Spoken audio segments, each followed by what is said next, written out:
द्रौपदी की सभा में आने के बाद सभी विज्ञ लोग अपना अपना मत दे रहे हैं।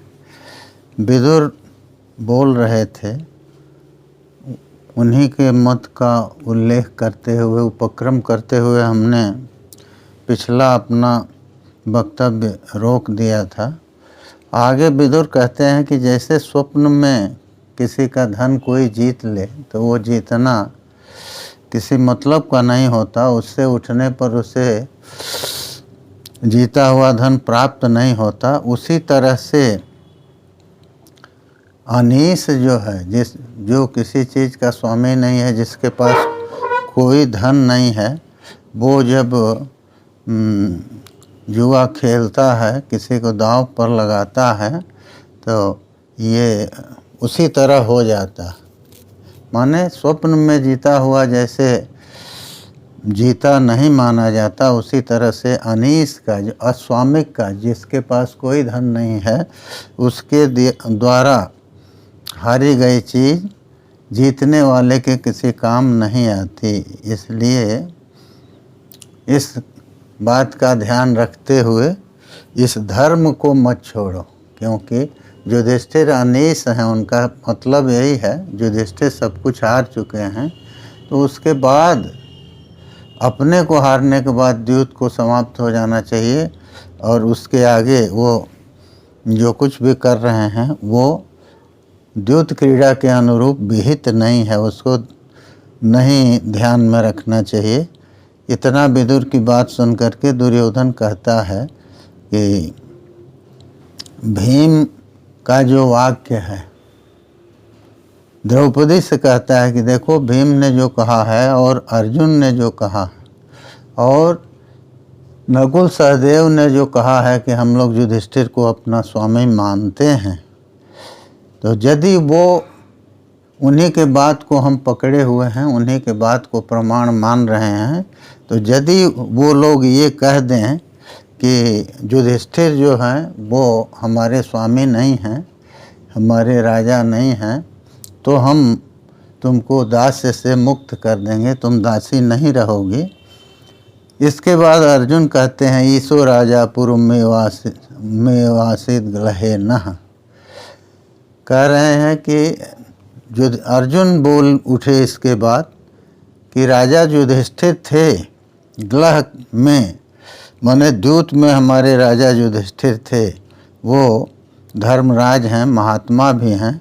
ईशस स्वयं कस्य पराजित आत्मा। लेकिन जब उन्होंने अपने को दांव पर लगा दिया, जब वो पराजित हो गए, तब उसके बाद वो किसके स्वामी हैं? तज्जानिध्वम कुरवः सर्वैव। उसको सभी कुरुओं को जानना चाहिए। माने अर्जुन ये कह रहे हैं कि जब युधिष्ठिर ने अपने को दांव पर लगा दिया तब और हार गए अपने को, तो अब वो किसी के स्वामी नहीं रहे। इसके पहले वो हमारे स्वामी थे। इसको आप लोग जान लो। कुरुओं से, कौरवों से कहते हैं। वैशंपायन ने उसके बाद वैशंपायन जी कहते हैं, ततो राज्ञो धृतराष्ट्र से गेहे गोमायुरुच्चैर उच्चैर व्याहरद अग्निहोत्रे। कहते हैं कि इसके बाद अपशकुन होने लगे। अपशकुन क्या हुआ कि धृतराष्ट्र के घर में, के गृह में, अग्निहोत्रशाला में, अग्निहोत्र जहाँ होता है वहाँ जोर जोर से श्रृंगाल जो है वो बोलने लगे। अग्निहोत्र में गृह अग्नि के समीप में। तो जब श्रृंगाल बोलने लगे तो तम रासभा प्रत्यभासंत राजन, और उनके बोलने के बाद ही उनका प्रत्युत्तर मानो गर्दभ दे रहे हैं। गधे भी जोर जोर से बोलने लगे। समन्ततः पक्षिणश्चयो रौद्रा, और चारों ओर से जो रौद्र भयंकर पक्षी हैं वो भी शब्द करने लगे। उस शब्द को तत्ववेदी विदुर ने जान लिया। तत्व को जानने वाले जो विदुर हैं, तो उन्होंने जान लिया कि ये अपशकुन जो अचानक होने लगे, तो ये बहुत भयंकर समय को बता रहे हैं, बहुत भय आने वाला है। सुश्राव घोरम सुबलात्मजाच, और केवल विदुर ने ही नहीं सुना, सुबलात्मजा सुबल की पुत्री जो गांधारी है उसने भी सुना। भीष्मो द्रोणो गौतमश्चापि विद्वान, और भीष्म द्रोण और विद्वान गौतम ने भी इसको सुना। तो भीष्मो द्रोणो गौतमश्चापि विद्वान स्वस्तित्यपि चैवाहुरुच्चैः, और उन सब लोगों ने बहुत जोर से कहा कि स्वस्ति माने शोभन हो, इस कुरुवंश का कल्याण हो। तो माने ये सभी के सभी तपस्वी थे, तो इन्होंने अपनी ओर से इस स्वस्ति इस वचन का उच्चारण किया। तब इसके बाद ततो गांधारी विदुरश्चापि विद्वांस तमुत्पातम घोर मालक्ष्य राज्ञे, इसके बाद गांधारी ने और विदुर जो हैं उन्होंने भी इस घोर उत्पात को समझ करके, एकदम भयंकर उत्पात को समझ करके राजा से उन दोनों ने कहा, आर्त हो करके कहा, गांधारी ने भी कहा और विदुर ने भी कहा बहुत दुखी होके, और कि ये जो बड़ा भयंकर उत्पात हो रहा है तो ये अच्छा नहीं है वंश के लिए। तो जब ये कहा तब धृतराष्ट्र इस वाक्य को बोले। धृतराष्ट्र कहने लगे, हतोसि दुर्योधन मंद बुद्धे जस्तुम सभायाम कुरुपुंगवानाम स्त्रियम समाभाससि दुर्विनीत विशेषतो द्रौपदीम धर्म पत्नीम। तो उन्होंने कहा कि दुर्योधन को उन्होंने धिक्कारा, कहा कि तुम जो है इतना अनर्थ कर रहे हो। एक तो सभा में कुरुपुंगवों की सभा है, ये कुरुपुंगव माने कुरुश्रेष्ठ, इस सभा में बैठे हुए हैं और तुम यहाँ पर स्त्री को का स्त्रियम समाभाससि दिया, स्त्री को का समाक्षिप्त करके और फिर उसको के ऊपर आक्षेप प्रत्याक्षेप कर रहे हो, और वो भी किस स्त्री को, विशेषतो द्रौपदीम धर्म पत्नी, विशेषतः जो कि द्रौपदी है जो कि धर्म पत्नी, धर्म का ही वो आचरण करने वाली है। तो ऐसी स्त्री को तुम के ऊपर तुम आक्षेप कर रहे हो और उसको जो है वो विवस्त्र करना चाहते हो। एवं मुक्त्वा धृतराष्ट्रो मनीषी हितान्वेषी बांधवानाम अपायात, ऐसा कह करके धृतराष्ट्र जो मनीषी हैं वो हितान्वेषी बांधवानाम अपायात, जो कि बांधवों का हित चाहते हैं, वो वहाँ से चले गए। और कृष्णाम पांचालिम अब्रवीत शांतपूर्वम विमिश्ते तत्प्रज्ञया तत्वबुद्धि, और कहा कि तो बांधवानाम अपायात, अपायात चले नहीं गए, उनको ये कहना चाहिए कि वो जो है अपाय जो है, उपाय होता है जिससे कोई कार्य सिद्ध होता है, अपाय उसको कहते हैं जो काम को बिगाड़ देता है, काम में बाधक होता है। तो उन्होंने उसको ये समझा कि ये तो अपाय है, ये कुरुवंश का नाश कर देगा। तब उन्होंने फिर द्रौपदी से कहा, बड़ी शांतिपूर्वक कहा, सांत्वना देते हुए कहा कि ब्रह्मिच से तत्प्रज्ञया तत्वबुद्धि ही, क्या कहा तो कहते हैं प्रज्ञा से, अपनी बुद्धि से विचार करके और तत्व की ओर दृष्टि ले जा करके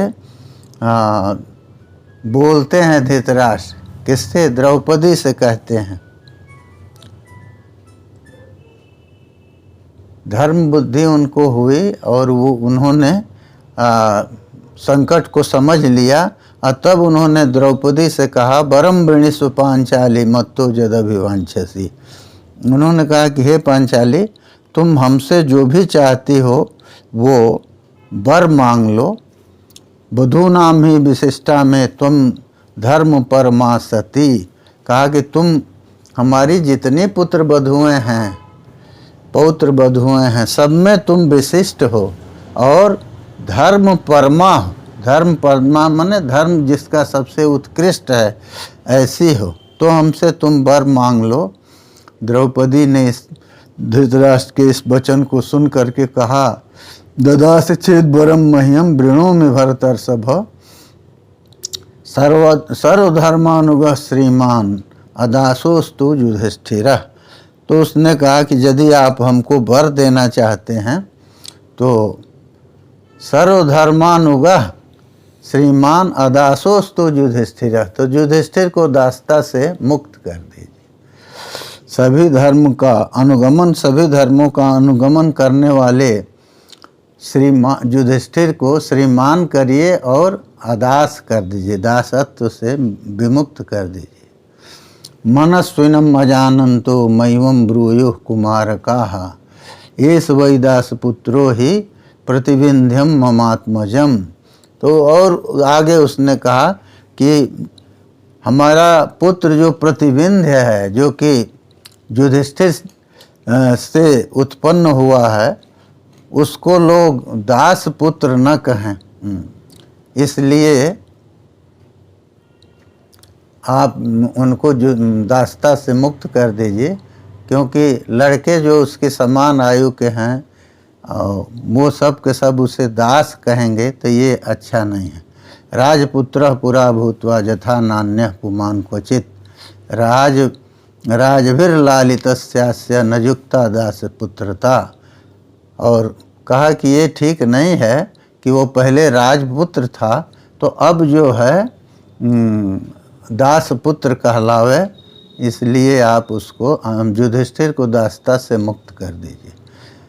तो इसको सुन करके धृतराष्ट्र ने कहा, एवं भवतु कल्याणी यथा त्वम अभिभाषसे द्वितीयं ते वरम भद्रे ददानि वरयस्वहि। कहा कि ये तो ठीक है, तुमने जो कुछ कहा वो वैसा ही होगा, लेकिन दूसरा वर तुम मांगो हमसे। दूसरा वर भी हम तुमको देते हैं, तुम उसको मांग लो। मनोहि में वितरति नैकम तुम वर नैकम वरम अर्हसि। कहते हैं कि हमारा मन जो है वो और देना चाहता है तुमको, तुम एक वर ही केवल तुमको नहीं प्राप्त होना चाहिए। तो द्रौपदी ने इसके बाद कहा, सरथौ सधनुष्कौ च भीमसेन धनंजयौ जमौ च वरये राजन दासान स्ववसान अहम। तो इसके बाद दूसरे वर में उन्होंने चारों भाइयों को, भीम, अर्जुन, नकुल, सहदेव, इन सबको दासता से मुक्त करने के लिए कहा। द्रौपदी कहती हैं, सरथौ सधनुष्कौ च भीमसेन धनंजय, रथ और धनुष के साथ भीमसेन और धनंजय, अर्जुन, ये दोनों जो हैं, और जमौ च वरये राजन, और जम जो हैं, जमल माने नकुल और सहदेव, इनको हम ये चाहते हैं कि दास से ये लोग भी मुक्त हो जाएं। अब देखिए, ये देख के कि वो सरथौ सधनुष्कौ, ये कहा कि रथ सहित और धनुष सहित अर्जुन, भीम और नकुल, सहदेव, ये सब के सब उससे मुक्त हो जाएं। तो एक प्रश्न कोई ये किया जा सकता है कि भाई भीम को जो है गदा, उनकी उसने नहीं मांगा कि गदा मिले, और नकुल सहदेव का जो उनकी जो तलवार थी जिसमें उसमें वो निपुण थे, तो सहदेव थे या नकुल थे, तो उसको भी उसने नहीं माना। तो नहीं, धनुष तो प्रमुख अस्त्र है, उससे प्रहार हर हालत में युद्ध में किया ही जाता है। और ये लोग धनुष से प्रहार करते थे, उसमें कुशलता भी प्राप्त थी। क्योंकि विराट नगर में जब गोहरण का प्रसंग आया है, दुर्योधन आदि तो गए हैं पीछे उसके पहले दुर्योधन ने एक राजा को भेजा था, तो वो विराट की गायों को लेके चला है, तो विराट गए हैं तो उनको उसने हरा दिया है, हरा के और विराट को बंदी बना लिया है। तो विराट को जैसे हराया है तो भीम और ये लोग गए हैं, और भीम वहाँ बाएं हाथ से धनुष चला करके अपने को छिपाने के लिए धनुष का बाएं हाथ से प्रयोग करते थे। अर्जुन का तो नाम है सब्यसाची, वो तो चलाते थे उस, लेकिन भीम भी उसी तरह से चला करके और उस राजा को हरा करके और गायों को ले आए थे, विराट को भी छुड़ाया था। तो अब देखिए कितना कौशल है। तो इसलिए धनुष को तो उसने मांग लिया कि रथ और धनुष और अन्य भी, तो रथ और धनुष के साथ और भी अस्त्र आ जाएंगे, क्योंकि रथ जो है वो खाली नहीं होता, रथ जो है उस पर सभी अस्त्र रहते हैं। इसीलिए वहाँ जयद्रथ वध के प्रसंग में आप देखेंगे तो भगवान कृष्ण ने अपना रथ जो है दारुक से मंगाया था और कहा था कि इसको लेके तुम उसके बाहर, व्यूह के बाहर चलते रहना, और जब हम बुलाएंगे तो आना। तो वो आया, बुलाए हैं। जयद्रथ वध के बाद शाम को जब कर्ण बहुत ही क्रुद्ध होकर के और प्रलय मचा रहा था, तो अर्जुन जाना चाहते थे लड़ने, तो भगवान ने रोक दिया, क्योंकि एक अग्नि जो शक्ति थी वो थी कर्ण के पास, तो उसका प्रयोग वो कर सकता था अर्जुन पर, तो उन्होंने रोक दिया और उनको भेजा है, सात्यकी को कहा है कि तुम जाओ, और ये अभिजीत रथ है, इसको कोई जीत नहीं सकता। तो रथ के भीतर वो दारुक लेके चले थे, तो भगवान के अस्त्रों को भी उसमें रख के लेके चल रहे थे। तो कहने का आशय ये है कि रथ में अस्त्र तो सब रहते ही हैं, तो रथ को जो मांग लिया, और धनुष जो है वो प्रधान है, क्योंकि अर्जुन का धनुष जो है वो गांडीव था ऐसे। तो ये जो विशेष धनुष थे इनको रथ के साथ उसने मांगा है, तो और सब अस्त्र भी आएंगे ही। तो इस तरह से माने रथ और अस्त्रों के सहित इनको जो है दास्ता से मुक्त कराया दूसरे वरदान में द्रौपदी ने। तब धृतराष्ट्र कहते हैं, तथास्तु ते महाभागे यथा तुम नंदिनीच्छसि, कहे कि ऐसा ही हो जैसा तुम चाहती, जैसे तुम चाहती हो।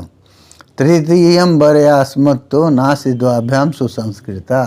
अब इसके बाद धृतराष्ट्र कहते हैं कि तीसरा वर तुम हमसे मांग लो, क्योंकि ये दो वर जो हैं, ये इन दो वरों से तुम, दो वरदानों से तुम सुसंस्कृत नहीं हो रही। सुसंस्कृत ये दे रहे हैं, नास्ति द्वाभ्याम सुसंस्कृता त्वं हि सर्वसंसाराणाम में श्रेयसी धर्मचारिणी। सुसंस्कृता नहीं हो पाई तुम, इसका कहने का क्या मतलब है? देखिए, छत्राणी दो वर मांग सकती है, इसी को आगे द्रौपदी कहेगी। तो वो कहते हैं कि छत्राणी दो तो मांग सकती है, ठीक है, लेकिन तुम सबसे विशिष्ट हो, तो छत्र जाति में इस तरह के धर्मचारिणी पतिव्रता स्त्री, इस तरह का पातिव्रत का तेज जो है वो अति विशिष्ट तेज लेकर के आई हो, तो तुम एक बार और मांग लो। ये धृतराष्ट्र कहते हैं, इससे तुम अच्छी तरह से संस्कृत हो जाओगी, संस्कार युक्त हो जाओगी, माने तुम्हारा सम्मान होगा, सबसे तुम विशिष्ट रूप में जानी जाओगी।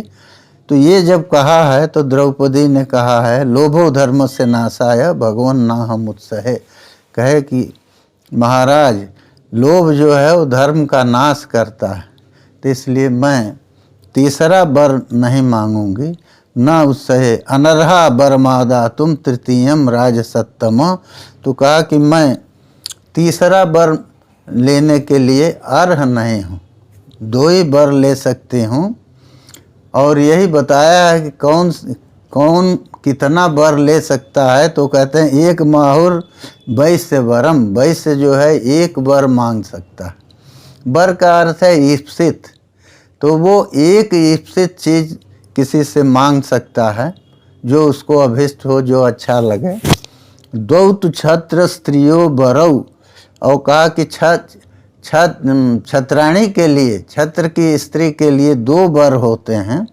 त्रयस्तु राज्ञों राजेंद्र, और ये 3 वर जो हैं वो राजा के लिए होते हैं। राजेंद्र ब्राह्मण से शतम वरा, ब्राह्मण को जो है वो सैकड़ों वर वो ले सकते हैं। तो त्रयस्तु राज्ञों राजेंद्र, ये जो कहा है कि राजा जो है, माने क्षत्रिय को तो दिया, क्षत्रिय स्त्री को जो है वो 2 वर मिल सकते हैं, और राजा जो है वो 3 वर मांग सकता है, ये दे रहे हैं। त्रयस्तु राज्ञों राजेंद्र, लेकिन ब्राह्मण के लिए 100 वर हैं, तो 3 वर हमको क्यों आप कह रहे हैं? वो तो 3 वर राजा के लिए विहित हैं। ये कहें कि नहीं तुम महिषी हो, चक्रवर्ती सम्राट के युधिष्ठिर की, महाराज युधिष्ठिर की पत्नी हो, तो उसके कारण तुमको ये मिलेगा। तो कहे कि नहीं, हम जो क्षत्रिय सामान्य के लिए विहित वर हैं वही हमको मिलेंगे। और क्योंकि इसीलिए तो कैकेयी ने भी 2 ही वर मांगा था। वो महाराज दशरथ की पत्नी थी, लेकिन 2 वर ही उसने मांगा था, और उसी 2 वर के रूप में उसने भगवान राम का वनवास और भरत का राज्याभिषेक ये दोनों प्राप्त किया। आगे कहती है द्रौपदी, पापी आंसा इमे भूत्वा संतीर्णा पतयो मम, कह रही है कि ये हमारे पति जो हैं वो पापी आंसा इमे भूत्वा, ये पापियान अत्यंत पाप युक्त हो चुके थे, क्योंकि दासत्व जो है वो बहुत बड़ा पाप से प्राप्त होता है। तो कहते हैं कि पापी आंसा ही में भूतवा, क्योंकि देखिए अब ये कहिए कि दासत्व जो है वो पाप का फल क्यों है? अरे जो सर्वथा अस्वतंत्र हो गया, जिसका अपना कुछ वो अधिकार नहीं रह गया, तो अब इससे बड़ी दुखद चीज़ क्या हो सकती है? इसीलिए कहा कि पापी आंसा ही में भूतवा संतीर्णा पतयो मम, हमारे पति लोग जो हैं वो उससे सम्यक तीर्णा, अच्छी तरह से इसको पार कर गए, इस विपत्ति को, इस पाप सागर को। तो वेत्स्यन्ति चयो भद्राणी राजन पुण्येन कर्मणा, कहे कि राजन अब आगे हमारे वरदान की ज़रूरत नहीं है कि इनको हम धन संपत्ति और ये सब दिलावें। ये तो जब पाप से मुक्त हो गए तो अपने पुण्य कर्म से ये भद्र कल्याण की चीज़ें देखेंगे। उसके लिए हमारे वर की या आपकी कृपा की ज़रूरत नहीं है। ये देखिए, ये स्वाभिमान है पतिव्रता स्त्री का। वो कहते हैं वेत्स्यन्ति चयो भद्राणी राजन पुण्येन कर्मणा, ये हमारे पति जो हैं वो अपने पुण्य कर्म से भद्र कल्याण की चीज़ें देखेंगे।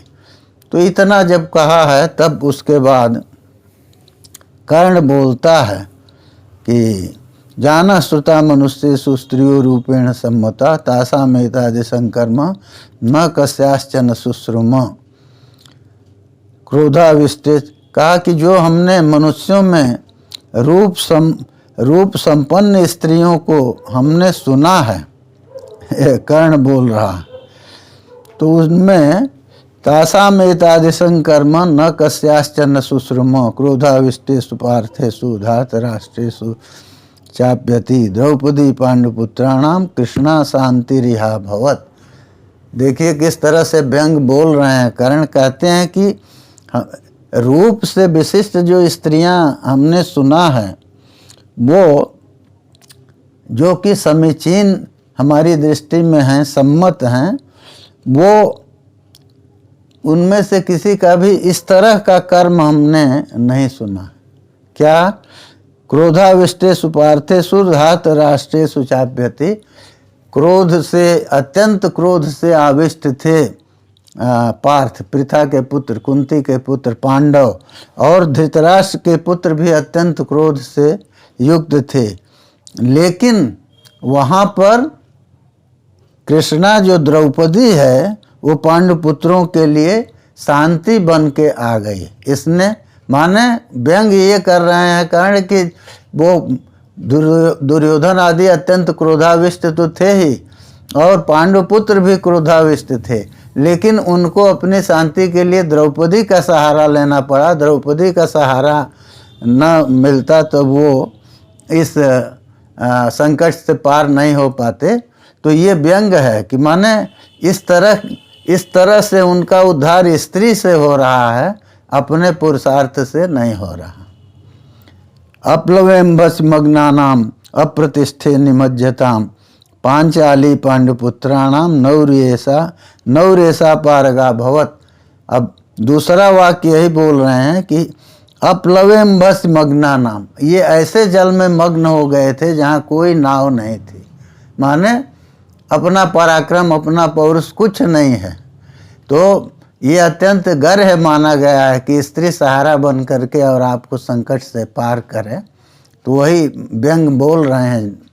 इसीलिए अभिमन्यु ने इनके ऊपर इतना प्रहार किया है जिसका कि कोई वो नहीं है। तो इस बात को आप अभिमन्यु के उस दिन के युद्ध को पढ़ के और समझ सकते हैं। तो कहते हैं कि अपलवेम्भस मग्नानाम अप्रतिष्ठे निमज्जताम, और नाव तो कोई नहीं है और जल ऐसा है जिसकी कोई प्रतिष्ठा नहीं है, माने इतनी गहराई है कि जिसको पार करना मुश्किल है। तो फिर भी ये जो पार जाने के लिए, ये जो पांडुपुत्रों के लिए पांचाली जो है वही नाव बन गई, पार ले जाने वाली बन गई। तद्वै श्रुत्वा भीमसेन कुर्मध्येत्यमर्षण स्त्री गति पांडुपुत्राणाम इत्युवाच सुदुर्मना। इसको सुन करके भीम तो समझ गए, तो उन्होंने बड़ी दुखी होकर के और ये कहा है कि स्त्री गति पांडुपुत्राणाम, स्त्रियों पांडुपुत्रों की स्त्री गति हुई, गमन का साधन बनी, उसने पार किया उसको इस संकट से। तो कहते हैं भीम कि देखो त्रीण ज्योतिंसि पुरुषे इति वै देवलो ब्रवीत। कहा कि देवल ने ये कहा है, कितना धर्मशास्त्र का ज्ञान था इन लोगों को। कहते हैं स्त्री गति त्रीण ज्योतिंसि पुरुषे इति वै देवलो ब्रवीत। महर्षि देवल ने ये कहा है कि पुरुष में 3 ज्योति रहती है, अपत्यम कर्म विद्या च जतः सृष्टा प्रजास्ततः। कह रहे हैं कि 3 ज्योतियाँ क्या हैं। तो ज्योति क्या है? अंधेरे में मार्ग देने वाली, मार्ग दिखाने वाली, जिस मार्ग से चलकर वो अंधेरे को पार कर सकता है। तो कहते हैं कि अपत्यं कर्म विद्या च, ये है अपत्य माने संतति, कर्म और विद्या, जतः सृष्टा प्रजास्ततः। तो ये बताया कि अपत्य विद्या तो उपासना है, और अपत्य जो है पुत्र है, जो जिससे कि हम लोगों को जीतते हैं। इसीलिए लिखा है कि स्वयं लोक पुत्रेणैव जय्यः, ये लोक जो है पुत्र से ही जीता जाता। और कर्मणा पितृलोकः, कर्म से पितृलोक को जीतते हैं। और विद्या देवलोकः, विद्या से देवलोक में उत्तम गति, उत्तम उपासना प्राप्त, उत्तम स्थान प्राप्त होता है। विद्या जो है वो उपासना है, पितृलोक स्वर्ग है और देवलोक ब्रह्मलोक है। तो मरण के बाद यही 3 ज्योति होती हैं पुरुष के लिए। तो तो अब वहाँ तन्ना तो कहते हैं भीम अमेध्य वही गत प्राणी शून्य ज्ञातिभिरुज्झिते देहे तिते में वही तत्पुरुषस्योपयुज्यते तन्नो ज्योतिरभिहतम धाराणाम अभिमर्शनात् धनंजय कथन स्वित स्याद अपत्यम अभिशिष्टजम। तो अर्जुन से कहते हैं कि अर्जुन बताओ ये तीनों ज्योति तो स्त्री के अभिमर्श से, स्त्री की इस तरह से जो उसका जो अपमान हुआ तो उससे तो ये तीनों ज्योति नष्ट हो गई। क्यों कि कर्म गया, कर्म जो है वो स्त्री के साथ ही होता है। कर्म धर्म का आचरण सपत्नीक का होता है। तो और पुत्र जो है वो साधन है परलोक के जय का, तो वो भी स्त्री की गति से, स्त्री के अपमान से वो भी जो है हे दृष्टि से देखा जाएगा। और विद्या जो है वो भी नहीं रही। तो अब जब तीनों नहीं रहा तो वो कहते हैं कि ये फिर हम लोग जो हैं ये तीनों ज्योति जो है वो नष्ट हो चुकी। क्यों नष्ट हुई? माने अमेध्य हो गई है, अशुचि हो गई। तब अर्जुन कहते हैं, तो कहे अर्जुन कि तब बताओ कि अब आगे कैसे क्या होगा।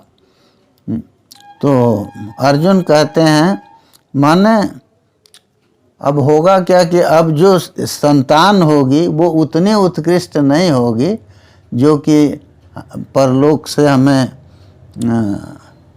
त्राण दिला सके। तो ये तीनों ज्योति के नष्ट होने की चर्चा वो करते हैं। तो अर्जुन कहते हैं न चैवोक्ता न चानुक्ता हीनता पुरुषा गिरा भारत प्रतिजल्पन्ति सदा तुत्तम पुरुषा। कहते हैं कि हे भारत न चैवोक्ता न चानुक्ता हीनता पुरुषा गिरा। कह रहे हैं कि हीन से कही हुई, जो नीच है उससे कही हुई, अथवा अनुक्त जो वाणी है उसको उत्तम लोग नहीं कहते। वो सदा उत्तम पुरुष, उत्तम वाणी को बोलते हैं। स्मरंत सुकृतान्य व न बहिराणी कृतान्यपि। कहते हैं कि उत्तम पुरुष की ये गति है, उसका ये स्वभाव है कि वो केवल सुकृत का ही स्मरण करते हैं। बैर जो हैं वो किए हुए बैर का भी स्मरण नहीं करते। संता प्रतिविजानंतो लब्ध संभावना स्वयं। तो उन्होंने अर्जुन ने कहा कि देखो वो संत जो हैं, जो सम्मानित लोग हैं, वो तो लब्ध संभावना स्वयं, वो स्वयं पूजा प्राप्त करते हैं। वो किसी के सहारे की उनको ज़रूरत नहीं पड़ती। तब भीम कहते हैं यह वास्तांश तुरा सर्वान हन्म शत्रुन समागतान। तब वो कहा कि अच्छा छोड़ो, अब कौन से विवाद का ये अवसर नहीं है, हम यहीं इन शत्रुओं को मारेंगे। अब उधर का रास्ता पकड़े। यही वास्ता यही वेतांश तुरा सर्वान, कहे त्वरा में हम यहीं इन सभी शत्रुओं को मारेंगे त्वरा से। और ये कहा मारेंगे। और अथ निष्क्रम्य राजेंद्र समूलान हन्मि भारत। और यहाँ से निकल के और समूलान हन्मि भारत, इन सबों को मारेंगे। अब तो मुक्त हो ही गए हैं। अद्वैतान निहन्मि यह प्रसाद पृथ्वी मिमाम इत्युक्ता भीमसेनस्तु कनिष्ठैर् भ्रातृभिः सह मृग मध्य यथा सिंहो मुहुर्मुहुरुदैक्षत। तो ऐसा कह के कि अभी तुरंत इनको मारेंगे और तुम संपूर्ण पृथ्वी का शासन करो, ये कह के और भाइयों के साथ वो चारों ओर देखते हुए और वहाँ से निकल पड़ते हैं। मृग जैसे मृगों के बीच में सिंह देखता है, वैसे ही वो बार बार चारों ओर देख रहे हैं। और उनको बहुत ही भीतर दाह है, जो कुछ हुआ है उससे एकदम वो क्रोध में जल रहे हैं। उनके कहते हैं कि उनके इतना क्रोध उनको हुआ है कि उनके नेत्र और कान आदि से मानो ज्वाला निकल रही हो क्रोध की। इस तरह से कान आदि लाल हो चुके हैं। अवधिया के सधूमस स्फुलिंगार्चि पावका समझाए, तो क्रोध के मारे मानो अग्नि निकल रही है। भ्रुकुटीकृत दुष्प्रेक्षम अभवत तस्य तन्मुखम, उनकी भ्रुकुटी जो है वो इतनी भौं तन गई है, चढ़ गई है कि उनकी ओर कोई देखने का साहस नहीं कर पा रहा। तो इस तरह के उनकी मुख की आकृति हो गई। और युगांत काले संप्राप्त कृतांतस्यैव रूपिण, मानो युग का अंत प्राप्त होने पर ये जमराज जो है वो अपना स्वरूप धारण करके, शरीर धारण करके आ गए हों, इस तरह की स्थिति हो गई है। तो युधिष्ठिर ने उनको मना किया और भुजाओं से मयोमित ब्रवीत चैनम जीव मास्वेति भारत, और उनसे ये कहा कि ऐसा मत करो। और जीव मास्व कहा कि तुम जोशम आस्व, प्रसन्न हो करके और बैठ जाओ। निवार्य च महाबाहुम कुम रक्तलोचनम पितरम समुपातिष्ठत धृतराष्ट्रम कितांजलि। तो भीम को इस तरह से रोक करके और तब हाथ जोड़ करके और युधिष्ठिर जो हैं वो जाते हैं धृतराष्ट्र के पास और कहते हैं कि अब हम लोग क्या करें, आप हमको बताइए। नित्यम ही स्थातुमिच्छामस्तव भारत शासने, क्योंकि हम तो हमेशा आपके शासन में रहना चाहते हैं। धृतराष्ट्र ने इस प्रकार का वचन युधिष्ठिर का सुन करके कहा है कि हे अजात शत्रु युधिष्ठिर, तुम्हारा निर्विघ्न पंथा हो और तुम कल्याण हो, तुम स्वस्थमान हो करके जाओ। अनुज्ञाता सहधना स्वराज्यम अनुशासित, तुम अपने धन के सहित हमने तुमको मुक्त कर दिया है, अनुज्ञात हो तो जा करके अपने राज्य का शासन करो। इदम चैवावो बोधव्यम वृद्धस्य मम शासनम, और धृतराष्ट्र ने ये कहा है कि हम वृद्ध हैं, तो वृद्ध हैं माने उनका ये मतलब है कि आयु में भी वृद्ध हैं और अनुभव हमारे पास है, उसके कारण तो ये हमारी ये आज्ञा समझ लो कि मया निगदितम सर्वम पथ्यम निश्रेयसम परम, कहे मैं जो कह रहा हूँ वो पथ्य है और निश्रेयस है, परम निश्रेयस का मार्ग है। वेत्तम तात धर्माणाम गतिम सूक्ष्मम युधिष्ठिर विनीतोसी महाप्राज्ञ वृद्धा नाम परिउपासिता, कहा कि तुम तो सभी धर्मों को जानते हो और वृद्धों की बहुत ही तुमने उपासना किया है, माने वृद्धों के समीप रह करके तुमने बहुत कुछ सुना है, तो तुम्हारे पास बुद्धि है और जहाँ बुद्धि है वहीं शांति है, और तुम और भी प्रसम को, शांति को प्राप्त हो जाओ। माने अब तुम शांत तो है ही हो, लेकिन ये जो उद्वेग कर प्रसंग बीच में आ गया है, इससे भी तुमको शांति मिले। ना दारुण पते छस्त्रम दारुण्यतन निपात्यते, कह देखो अदारू में जो दारुण नहीं है, कठोर नहीं है, उसमें शस्त्र नहीं गिराया जाता। माने जो कठोर है, जो रास्ता छोड़ रहा है, धर्म के प्रति कठोर हो गया, अधर्म का रास्ता अपना लिया, तो उस व्यक्ति के ऊपर शस्त्र का पातन किया जाता है, शस्त्र को गिराया जाता है। इसीलिए तुम शांति को प्राप्त करो। दारुण एतन निपात्यते, दारू में ही, लकड़ी में कहें अथवा कठोर कहें, उसके ऊपर शस्त्र का निपातन होता है, शस्त्र चलाया जाता है। न बैराण्य भी जानती गुणान पश्यंती ना गुणान।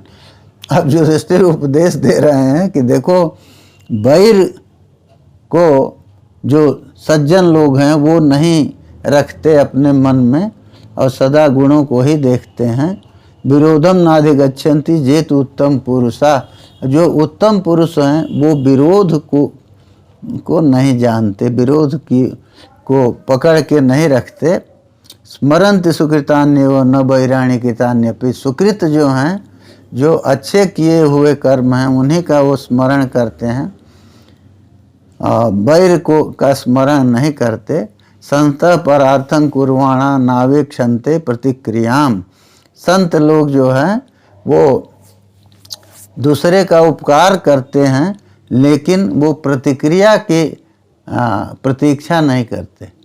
माने अरे जब दूसरे का आप उपकार करेंगे तो यदि उससे चाहेंगे कि इस हमारे किए हुए का ये प्रत्युपकार करे तो वो अच्छा नहीं, क्योंकि वो विपत्ति में जाएगा, तब आप उसका उपकार करेंगे। तो संवादे परुषाण्याहुर युधिष्ठिर नराधमा प्रत्याहुर मध्यमास्त्वेते अनुक्ता पुरुषमुत्तरम। तो इस तरह से उन्होंने सब जो कहना चाहिए बड़े को, वो सारी चीज़ें युधिष्ठिर को समझाया धृतराष्ट्र ने। और ये भी कहा दुर्योधनस्य पारुष्यम तत्तात हृदय के था। दुर्योधन ने जो कठोरता किया है, जो जिस तरह का व्यवहार किया है, अत्यंत दारुण व्यवहार, उसको तुम मन में मत रखना। और माता गांधारी को और मुझे भी तुम देखना। माने दुर्योधन के प्रति जो वैर का भाव आएगा, उसको अगर तुम पकड़ोगे तो माता गांधारी और वृद्ध अंध पिता मैं हूँ, तो हमारा ध्यान करना, क्योंकि उसके ऊपर अगर तुम्हारा क्रोध होगा तो हम लोगों को कष्ट होगा। ये वो बता रहे हैं।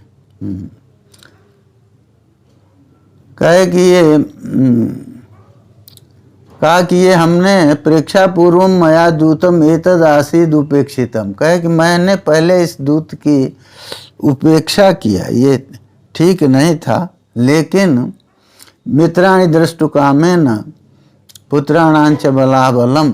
मैं अपने मित्रों को देखने के लिए और पुत्रों के बलाबल को देखने के लिए असोच्या कुरवो राजन जैसान त्वम अनुशासिता। तो माने ये कहते हैं कि मित्रों को देखने के लिए और पुत्रों के बलाबल को देखने के लिए हमने इस युद्ध का आयोजन किया। ये धृतराष्ट्र कह रहे हैं, क्योंकि सारा दोष तो उन्हीं के ऊपर जा रहा था ना। कहे कि देखो ये मंत्री विदुर हैं, ये सर्वशास्त्र विशारद हैं, और तुम्हारे में धर्म है, अर्जुन में धैर्य है, भीमसेन में पराक्रम है। ये देखिए अर्जुन का धैर्य, धृतराष्ट्र को भी मालूम है कि अर्जुन सब कुछ होगा, धैर्य नहीं छोड़ सकते। तो त्वयि धर्मो कहे, तुम में धर्म प्रतिष्ठित है, अर्जुन में धैर्य प्रतिष्ठित है, भीमसेन में पराक्रम है। शुद्धा च गुरु शुश्रूषा जमयो पुरुषाग्रयो। और जमल जो नकुल सहदेव हैं, इन दोनों में गुरु शुश्रूषा है। ये बड़ों की आज्ञा का उल्लंघन कभी नहीं कर सकते, ये सब में प्रतिष्ठित है। अजात शत्रु भद्रंते खांडव प्रस्थमाभिष।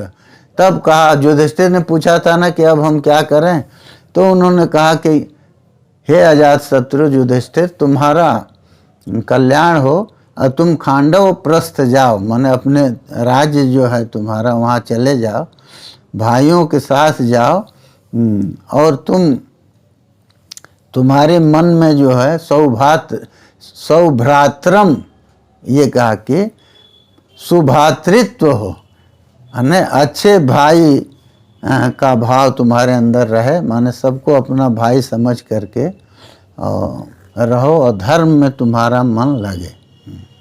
ऐसा जब धर्मराज युधिष्ठिर को कहा उन्होंने, तो कृत्वार्य समयम सर्वम प्रतस्थे भातृभे सह। तो भाइयों के साथ वहाँ से चल पड़े। आर्य समयम कृत्वा, माने जैसे आपने कहा है वैसा ही होगा, ऐसा कह करके और वो भाइयों के साथ चल पड़े। और वहाँ से वो द्रौपदी के साथ प्रसन्न मन से इंद्रप्रस्थ में आए। बस अब यहीं विराम लेंगे। कै मिनट